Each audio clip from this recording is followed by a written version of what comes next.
पूजनीय श्री साहेब जी, मंगलमय संत समाज, सम्माननीय डॉक्टर साहब और सभी प्रियजनों, सद्गुरु कबीर कहते हैं, पूरब दिशा हंस गति होई, है समीप संधि बूझे कोई। बीजक की एक पंक्ति है, इसी पर थोड़ी सी चर्चा करते हैं।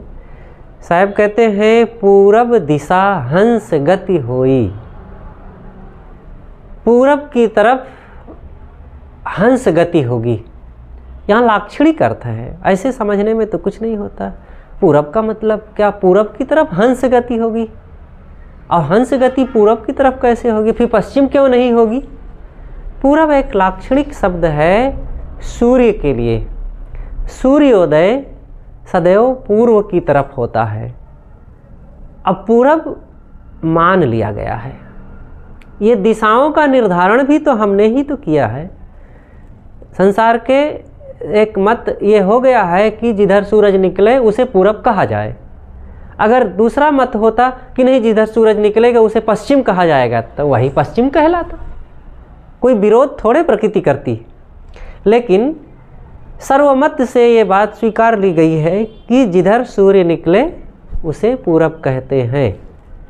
वो बचपन में एक कविता गाई जाती है, पूरब पश्चिम उत्तर दक्षिण, उगता सूरज जिधर सामने उधर खड़े हो मुंह करके तुम। तो उसी में कि सामने तुम्हारे पूरब है, पीछे पश्चिम है, और बाईं ओर उत्तर है, दाईं ओर दक्षिण है। तो इस प्रकार से ये दिशाओं का निर्धारण है।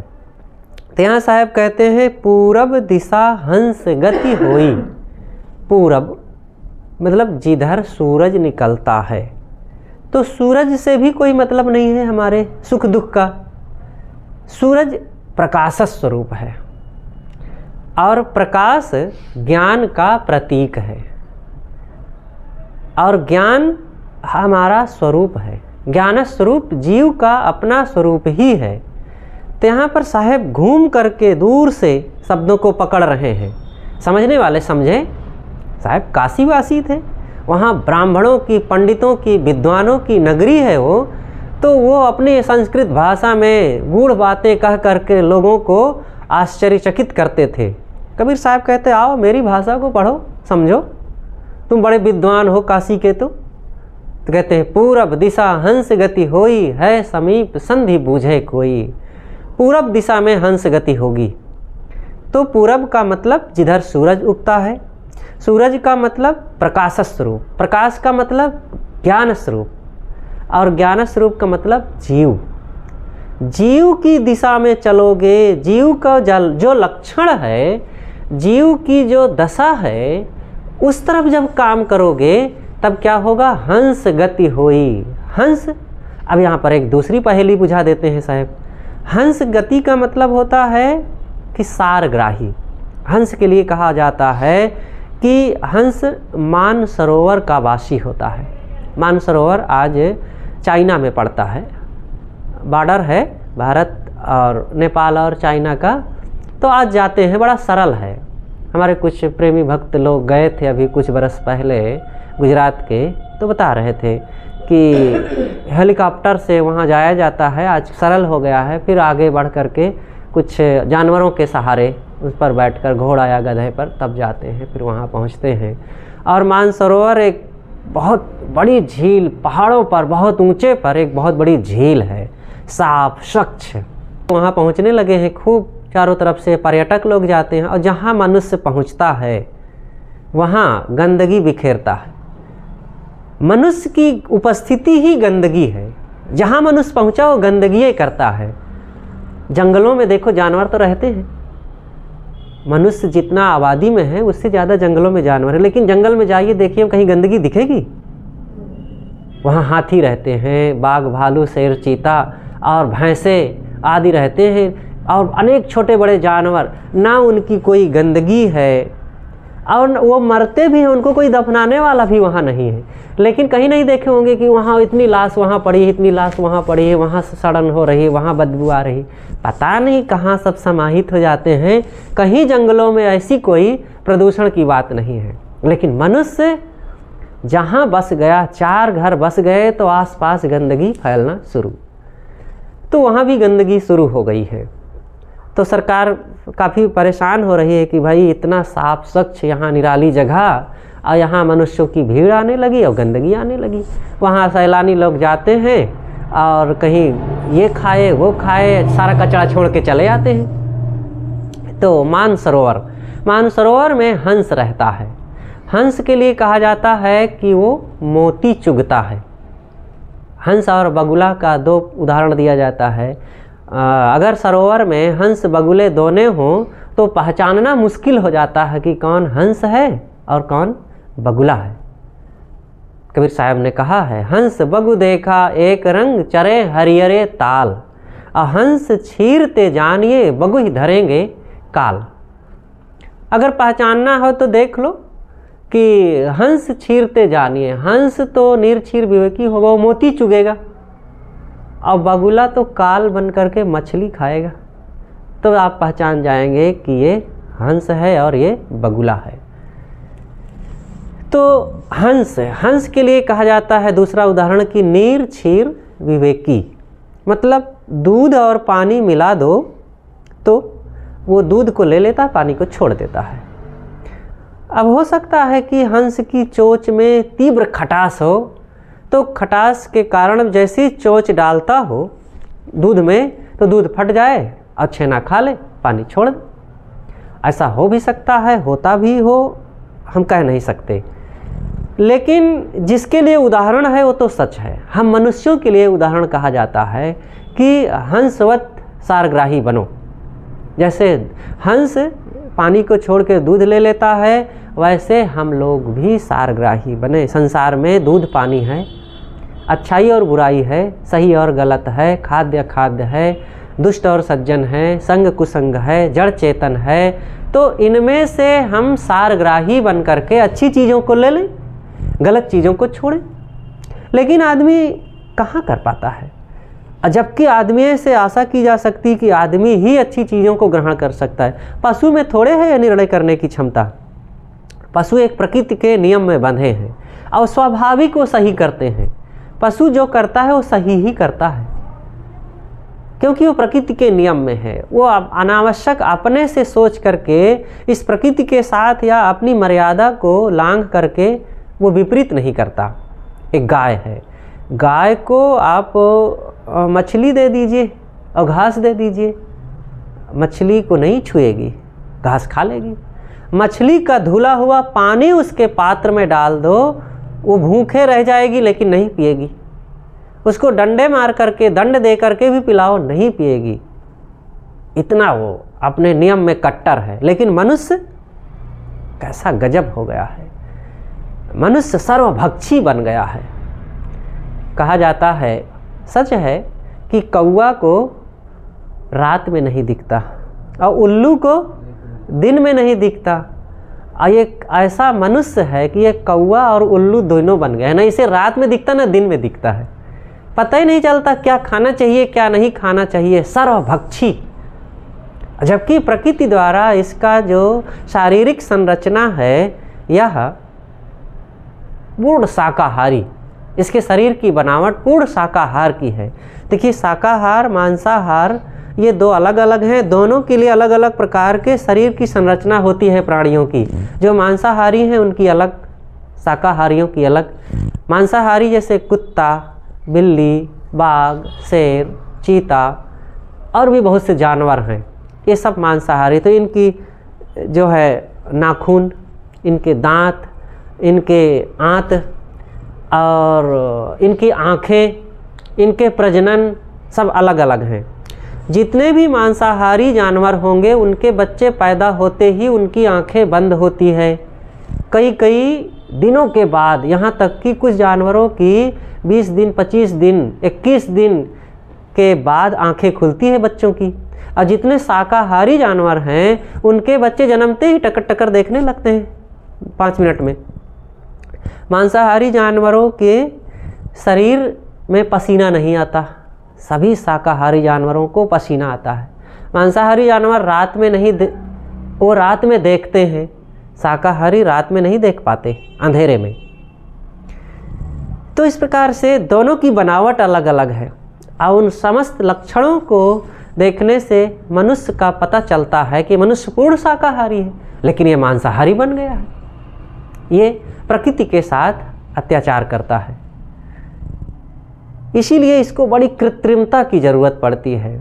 मांस को अगर पका के मसाला डाल के अनेक अपने अनुकूल बना करके न खाए तो नहीं खा पाएगा, 4 दिन में उसकी दुर्गति हो जाएगी।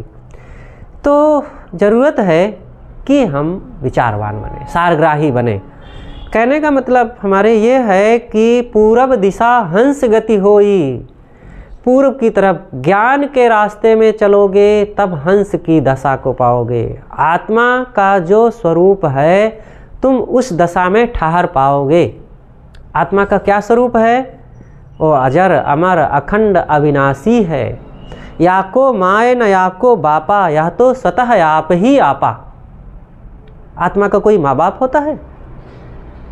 ये देह के माँ बाप हैं। 4 दिन के लिए हमारे कोई पिता बन गए, कोई माँ बन गई, कोई भाई बन गए, कोई चाचा चाची बन गए, कोई पति पत्नी बन गए, कोई और रिश्ते में सब बन गए। ये देह की बात है। और फिर देह पुरानी होती है, देह रहते रहते सब छूटते भी जाते हैं और लोग हैं तो भी मानना छोड़ देते हैं। सब ये मान करके रिश्ता है, मूलतः नहीं है। जीव का मूलतः किसी से रिश्ता ही नहीं है। जीव का नात न काहू से जानो। हमारे परंपरा में एक महान संत हुए हैं सदगुरु विशाल साहब, उन्होंने कहा जीव का नात न काहू से जानो।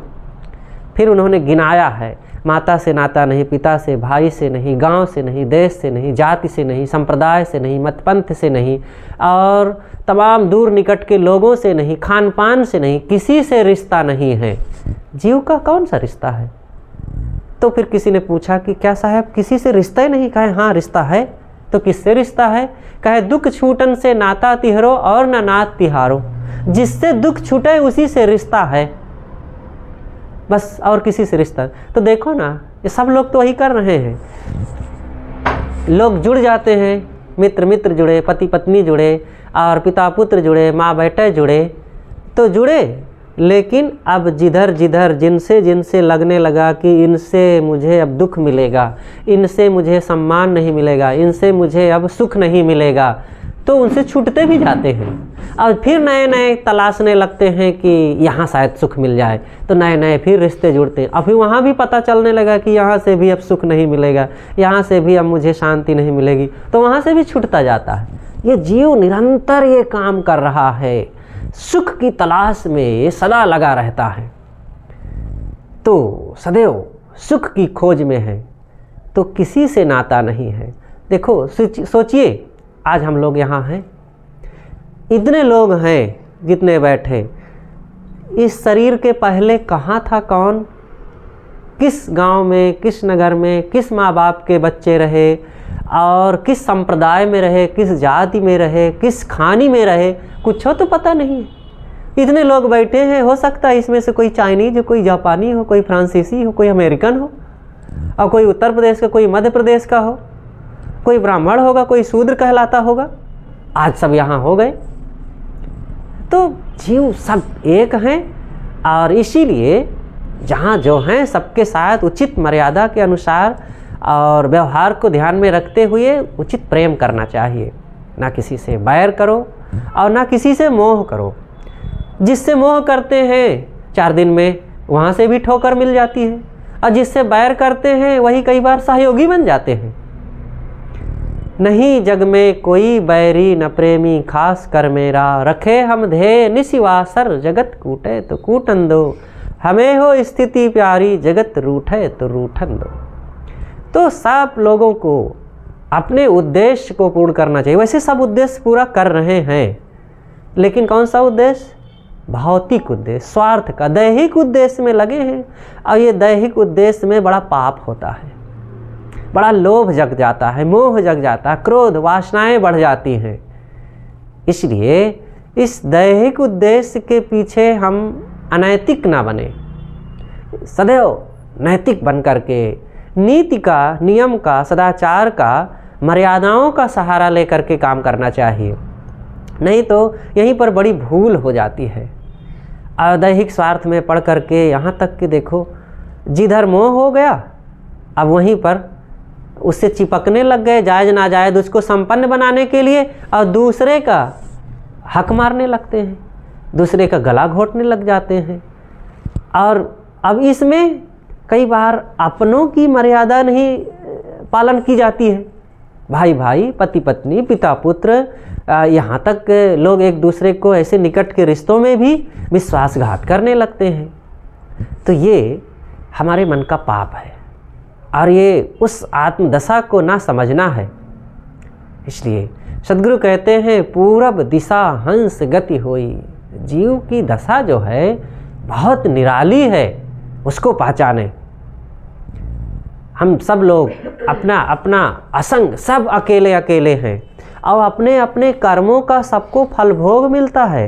ये ना सोचे कि हम जो कर लेंगे तो कोई और, चीज़ों में तो सब हिस्सेदार हो जाएंगे, कर्मों में हिस्सेदार नहीं होंगे। थोड़ा थोड़ा व्यवहारिक में भी हिस्सेदार हो जाते हैं वर्तमान में। जैसे कि बेटे ने गलती किया तो बेटा तो दंड पाएगा सो पाएगा, लेकिन घर वाले भी दंड पा जाते हैं, अपमान तो पा ही जाते हैं और अनादर पाने लगते हैं और उनको बेचारे कई बार समाज से झेपना पड़ता है, शर्माना, लज्जित होना पड़ता है। तो ये व्यवहारिक रूप का है। लेकिन जो खास दुख भोगने की बात है तो जो करेगा सो भरेगा, छुट्टी नहीं है। और उसी को संस्कार बनेंगे, उसी की वासनाएं बढ़ करके और उसको कहाँ के कहाँ फेंक देंगी और दुख पर दुख भोगना पड़ता है। इसलिए जीव की दशा को पहचानना चाहिए और ये सत्संग से समझ में आती है बात। इसको कोई डॉक्टर, मास्टर, इंजीनियर, वकील, नेता, प्रोफेसर, पंडित जी, नेताजी, कोई इस बात को समझाने वाला नहीं है। मेरी जो सहज आवश्यकता है, जो मेरी खास मांग है और मुझे जो ज़रूरत है, उसकी कोई पढ़ाई का कोर्स ही नहीं रह गया है, कोई ऐसा टीचर ही नहीं है। कोई है तो वो है ज्ञान, बोध, वैराग्य संपन्न साधक संत जन है। और संतों से लोगों को निष्ठा नहीं, प्रेम नहीं। और संत भी कई देखते हैं कि इन बातों को बताते समझाते नहीं हैं। और जाओ वहाँ जल चढ़ा दो, वहाँ हाथ जोड़ लो, वहाँ स्नान कर लो और वहाँ भोग लगा दो और वहाँ मूर्ति को जा कर के धोक लगा दो, मत्था झुका दो, बस हो जाएगा, तुम्हारी मनोकामना पूरी हो जाएगी। क्या जिनको जिम्मेदारी मिली है संसार में कल्याण का उपदेश देने के लिए, वे लोग भी धोखाधड़ी का काम करें तो बताओ फिर कहाँ शांति मिलेगी। तरिवर तर छर छार हो जाना। साहब ने कहा है कि पथिक धूप से गर्मा करके पेड़ के नीचे गया, अब वो पेड़ से ही अंगारे बरस रहे हैं। अब बताओ उसको कहाँ चैन मिलेगी। लोग संसार में तो वैसे ही ऊब करके वहाँ के धोखाधड़ी, राग, द्वेष, मोह, बैर, लोभ, लालच, काम, क्रोध में जल रहे हैं। तो वहाँ से ऊब कर, घबरा कर, दुखी होकर तो संतों के पास आते हैं कि वहाँ शांति मिलेगी, सुकून मिलेगा। लेकिन यहाँ भी वही आडंबर, वही अंधविश्वास, वही अज्ञान, वही इच्छा कामना की बात हो रही है। तो अब कहाँ चैन मिलेगी।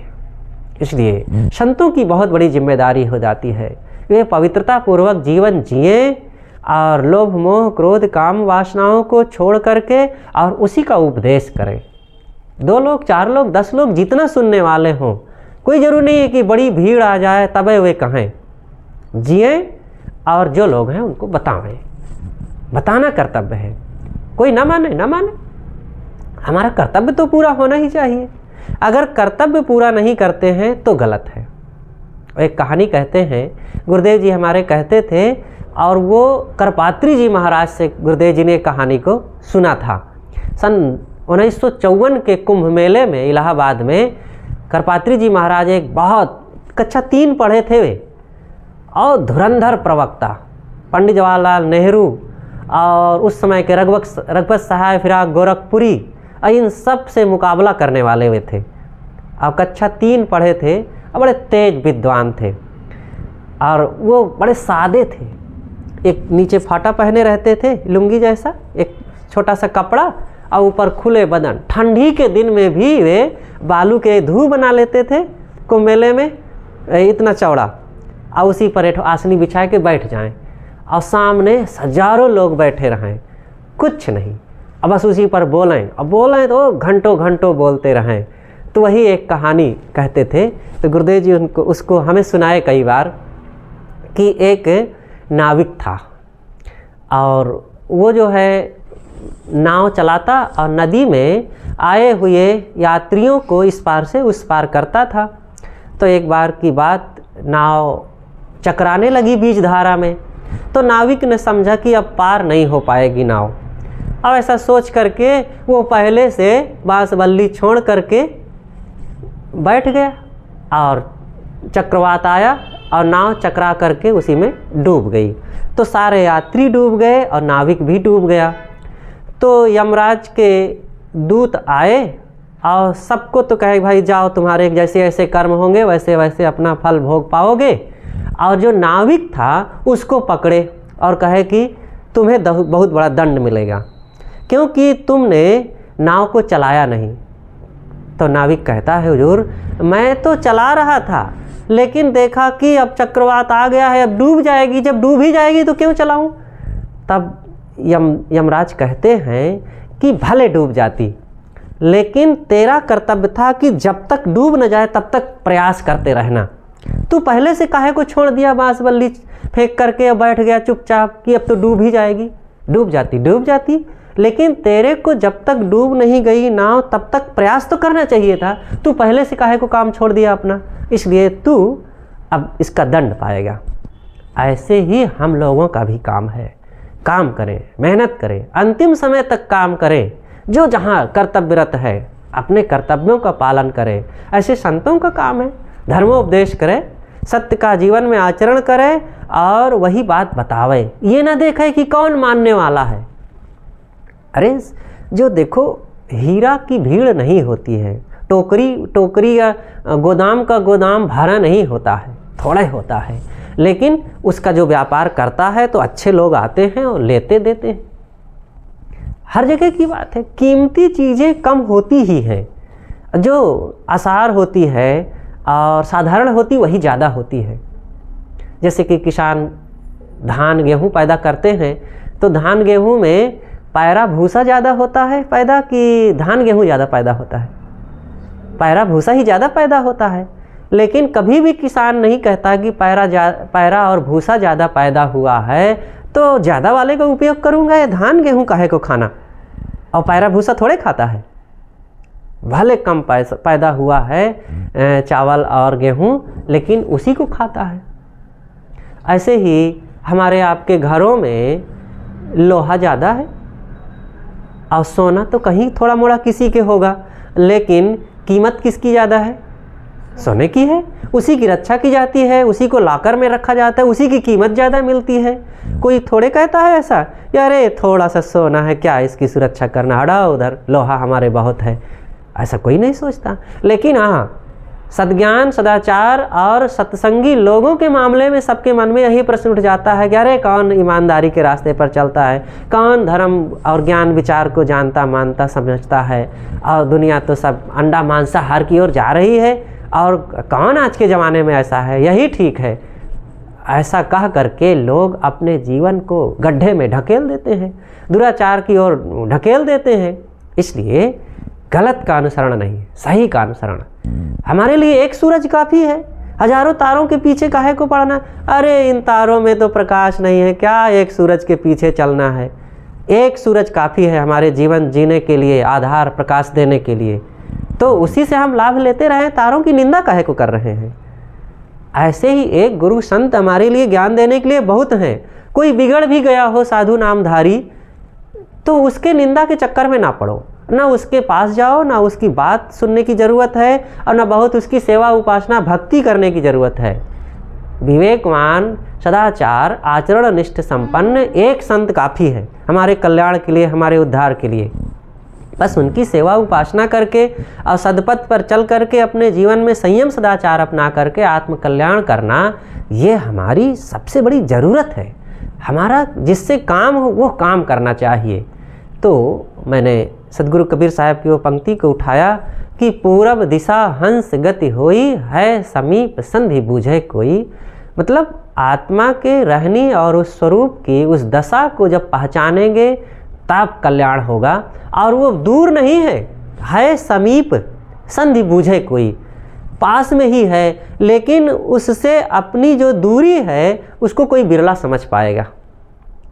जिस चीज़ से देश काल की दूरी होती है वो कभी अपने निकट सदैव के लिए नहीं हो सकती है। कोई प्यारा से प्यारा व्यक्ति हो, वस्तु हो, स्थान हो, परिस्थिति हो, वो जो है दूर ही रहेगी। लेकिन जो मेरा स्वरूप है, सबका अपना अस्तित्व है, वो खुद है और उससे कभी दूरी हो नहीं सकती। इसलिए उसको समझे, पहचाने। और इसको समझने के लिए हमारे पास आँख होना चाहिए और वो समझ होनी चाहिए, विचार होना चाहिए। तो वो आँख, वो समझ, वो विचार, वो ज्ञान सत्संग से, ज्ञानियों से, संतों से, साधकों से, मुमुक्षुओं से मिलता है। इसलिए उनके पास जा कर के उनसे बातों को सीखें, समझें और जीवन में वो बड़ा लाभ लिया जाए। छोटे छोटे लाभों में ही संतुष्ट ना रहें। थोड़ा सा धन पा गए, घर पा गए, बाल बच्चे पा गए, रुपए पैसे पा गए, पद अधिकार पा गए, और ये सब तो आए गए, सब छूटते रहते हैं। लेकिन जो अंतिम लाभ है वो महान है। वो एक बार मिलने के बाद फिर सदा के लिए व्यक्ति कृतार्थ हो जाता है और जीव अपने आप में स्थित हो जाता है। इसलिए वह काम करना चाहिए। बोलिए सद्गुरुदेव की जय।